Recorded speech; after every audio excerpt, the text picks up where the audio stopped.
Hello guys, আসসালামু আলাইকুম। কেমন আছেন সবাই? আলহামদুলিল্লাহ ভালো আছি। আজকে আমি গরুর মাংস কষানো থেকে এগুলো কষে রাখছিলাম, কষানো থেকে উঠে এগুলো ভাজতেছি। এখন আরেকটু ভাজি হলে আমি তখন সব দিব, পেঁয়াজ যা রাখছি। এই যে দেখুন, এই যে ক্যাপসিকাম, টমেটো, পেঁয়াজ, এগুলো দিয়ে এখন আমি ভাজি করব।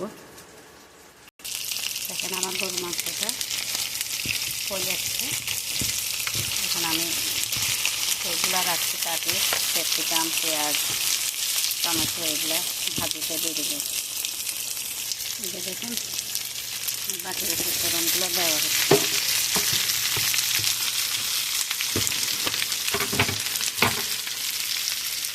ঠিক মতো হচ্ছে কিনা যায় না, তবে ভালো মতো দেখানোর চেষ্টা করতেছি, কারণ আমি এক হাত দিয়ে রান্না করতেছি, নাচতেছি, আর এক হাত দিয়ে ভিডিও করতেছি।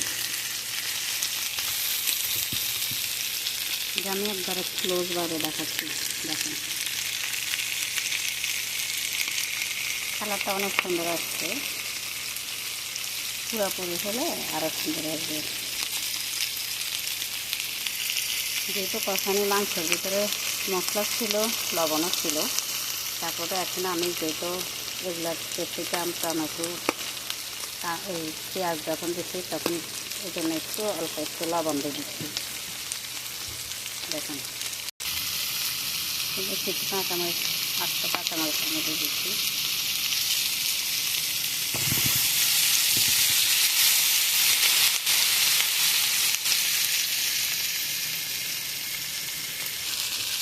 দেখেন আমার এই যে ভাজিটা অলরেডি হয়ে গেছে।